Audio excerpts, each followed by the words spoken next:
আজি আমি জানিম এই 2025 বৰ্ষৰ এই মাহটোত সম্পূৰ্ণ ৰাশিফলৰ বৰ্ণন। আমাৰ সকলোৰে মনত এটা কৌতূহল আছে যে আগন্তুক মাহটো আমাৰ বাবে কেনেকুৱা হ'ব। বহু ধৰণৰ প্ৰশ্ন আমাৰ মনত উদয় হয়, যেনে ব্যৱসায় বা চাকৰিৰ ক্ষেত্ৰত অগ্ৰগতি হ'বনে নহয়, বা কিবা নতুন প্ৰত্যাহ্বানৰ সন্মুখীন হ'বলগীয়া হ'ব নেকি, এনেধৰণৰ বহুতো প্ৰশ্ন। সেয়েহে আপোনালোকক এই ভিডিঅ'টোৰ জৰিয়তে ৰাশি আৰু ৰাশিফলৰ ওপৰত ভিত্তি কৰি ৰাশিফলৰ ওপৰত বিভিন্ন গ্ৰহ আৰু নক্ষত্ৰমণ্ডলৰ প্ৰভাৱ আৰু গতিবিধিৰ বিষয়ে অধ্যয়ন কৰিছোঁ। এই কথা মনত ৰাখি আমি আপোনালোকক এই 2025 বৰ্ষৰ এই মাহটোত ৰাশিফলৰ মতে সঠিক মূল্যায়ন কৰিছোঁ, যাতে আপোনালোকে সেই অনুসৰি প্ৰস্তুতি চলাব পাৰে। আপোনালোকে এই ভিডিঅ'ত আপোনালোকৰ পৰিয়াল, আৰ্থিক, কেৰিয়াৰ, শিক্ষা, প্ৰেম আৰু স্বাস্থ্যৰ লগতে আৰু বিভিন্ন তথ্য আপোনালোকে এই ভিডিঅ'ত লাভ কৰিব। ইয়াৰ দ্বাৰা আপুনি জানিব পাৰিব যে আপোনাৰ ৰাশিফলৰ অনুসৰি কি কি প্ৰস্তুতি চলাব লাগিব। গতিকে আপোনাৰ ৰাশিফল অনুসৰি প্ৰস্তুতি চলাওক। অৱশ্যে আপোনালোকক এইটো জনা উচিত যে এই ভিডিঅ'টোত দিয়া যি তথ্য, এই তথ্য কোনো ব্যক্তি হিচাপে নহয়, ৰাশিফলৰ ওপৰত হোৱা যি প্ৰভাৱ, সেই প্ৰভাৱৰ বিবেচনা অনুসৰিহে এই ভিডিঅ'ত উল্লেখ কৰা হৈছে এই সকলোবোৰ তথ্য।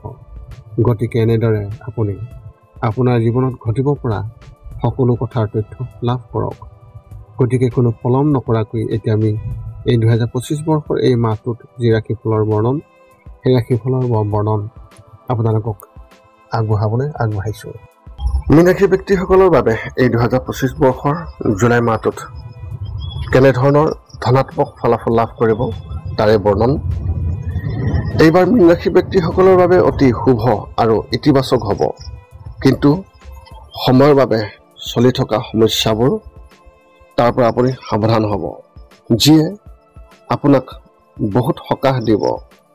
আপোনাৰ কাৰ্যকলাপ আৰু ব্যক্তিত্বত উন্নতি হ'ব, যিয়ে আপোনাক আপোনাৰ ক্ষেত্ৰখনত আকাংক্ষিত সফলতা লাভ কৰাত সহায় কৰিব।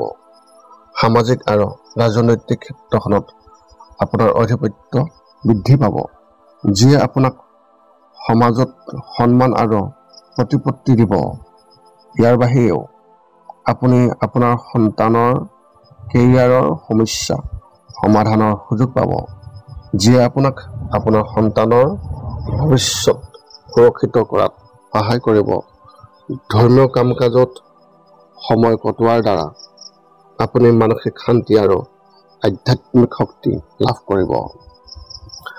এতিয়া আপুনি জানি লওক যে আপুনি এই সময়ত আপুনি কেনেধৰণৰ সাৱধানতা অৱলম্বন কৰিব লাগিব।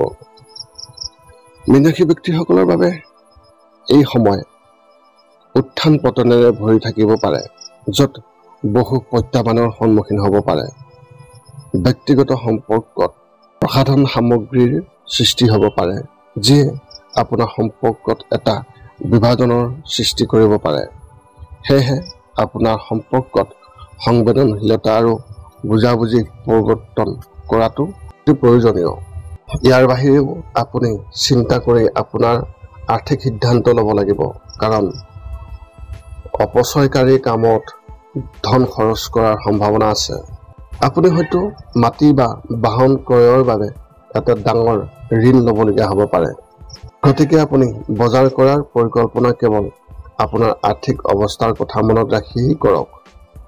সাৱধানতা আৰু সাৱধানে সিদ্ধান্ত ল'ব পাৰে আপোনাৰ আৰ্থিক স্বাস্থ্য বজাই ৰাখিব। ব্যৱসায় আৰু চাকৰিৰ ক্ষেত্ৰত ফলাফল এনেধৰণৰ। এই সময়ত কঠোৰ পৰিশ্ৰম আৰু সফলতা আপোনাৰ ব্যৱসায়ৰ সৈতে প্ৰত্যক্ষভাৱে জড়িত হ'ব। আপুনি যিমানেই কষ্ট কৰিব সিমানেই ভাল ফলাফল পাব। ইয়াৰ লগতে নতুন আয়ৰ উৎস সৃষ্টি কৰা হ'ব, যিয়ে আপোনাৰ আৰ্থিক অৱস্থা শক্তিশালী কৰিব। আপোনাৰ ব্যৱসায়ৰ প্ৰচাৰৰ বাবে আপুনি আপোনাৰ বিজ্ঞাপন আৰু অধিক বৃদ্ধি কৰিব পাৰে। ইয়াৰ ফলত আপোনাৰ সামগ্ৰী বা সেৱাসমূহৰ প্ৰৱেশ বৃদ্ধি হোৱাই নহয়, আপোনাৰ যোগাযোগো বৃদ্ধি হ'ব, যিয়ে আপোনাৰ ব্যৱসায়ক নতুন সুযোগ দিব। ইয়াৰ উপৰিও বিদেশলৈ যাব বিচৰা ব্যক্তিসকলৰ ইচ্ছা পূৰণ হোৱাৰ সম্ভাৱনা দেখিবলৈ পোৱা গৈছে, যাৰ ফলত তেওঁলোকে নতুন অভিজ্ঞতা আৰু সুযোগ পাব। উন্নত কামৰ বাবেও উন্নত কৃতিত্ব লাভ কৰিব, যিয়ে তেওঁলোকক কেৰিয়াৰ আগবঢ়াই নিয়াত অতি সুযোগ প্ৰদান কৰিব। প্ৰেমৰ ক্ষেত্ৰত ফলাফল এনেধৰণৰ। এই সময় হ'ব পাৰে আপোনালোকৰ পৰিয়াল আৰু আপোনালোকৰ প্ৰেমৰ ক্ষেত্ৰত কিছুমান বিশেষ সাৱধানতা অৱলম্বন কৰাৰ সময়। স্বামী স্ত্ৰীৰ মাজত সম্পৰ্কটো মিঠা আৰু মৰমীয়াল হ'ব, কিন্তু যিকোনো হঠকাৰিতা বা শিশুৰ নেতিবাচক মনোভাৱে আপোনালোকৰ চিন্তাৰ কাৰণ হ'ব পাৰে। গতিকে আপোনাৰ সন্তানৰ সৈতে সংবেদনশীলতা আৰু বুজাবুজি প্ৰৱৰ্তন কৰাটো অতি প্ৰয়োজন হ'ব।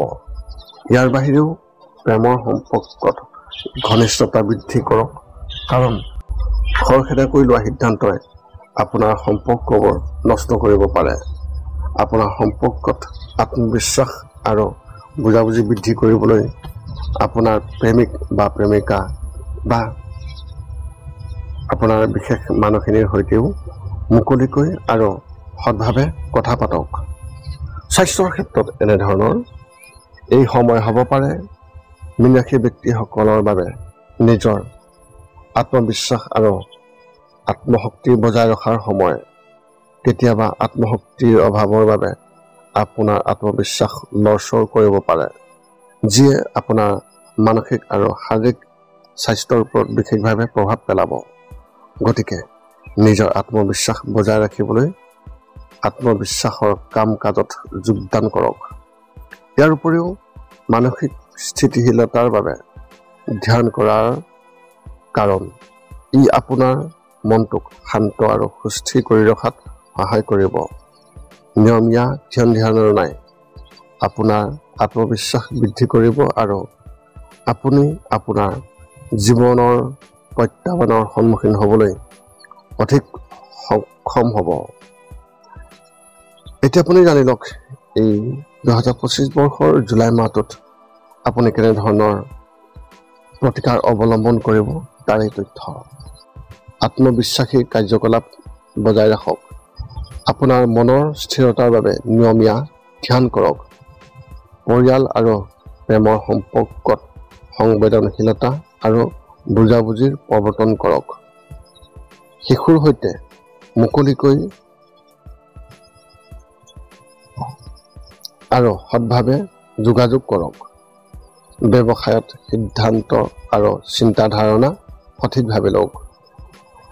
সাৱধানে সিদ্ধান্ত লওক আৰু অসাৰভাৱে টকা খৰচ কৰাৰ পৰা আপুনি বিৰত থাকক। এতিয়া আপুনি সকলো তথ্য লাভ কৰাৰ পিছত এই 5টা কাম কৰিবলৈ আপুনি যিমান পাৰি চেষ্টা কৰক। সৰ্বপ্ৰথমটো হৈছে আপুনি আপোনাৰ শৰীৰটো সুস্থ কৰি ৰাখিবলৈ দৈনিক যোগাসন কৰক, য'ত মূলতঃ 10 মিনিটৰ বাবে ওমকাৰ মন্ত্ৰ, 10 মিনিটৰ বাবে কপালভাতি আৰু 10 মিনিটৰ বাবে অনুলোম বিলোম। ইয়াৰ লগে লগে আপোনাৰ শাৰীৰিক আৰু মানসিক স্বাস্থ্য একেবাৰে নিখুঁত হৈ থাকিব। 2 নম্বৰটো হৈছে ৰাতি শোৱাৰ আগতে নিস্তব্ধ আৰু নিৰ্জন ঠাইত 10 পৰা 20 মিনিট ধ্যান কৰিব লাগে। ইয়াৰ দ্বাৰা 2টা উপকাৰ পোৱা যায়।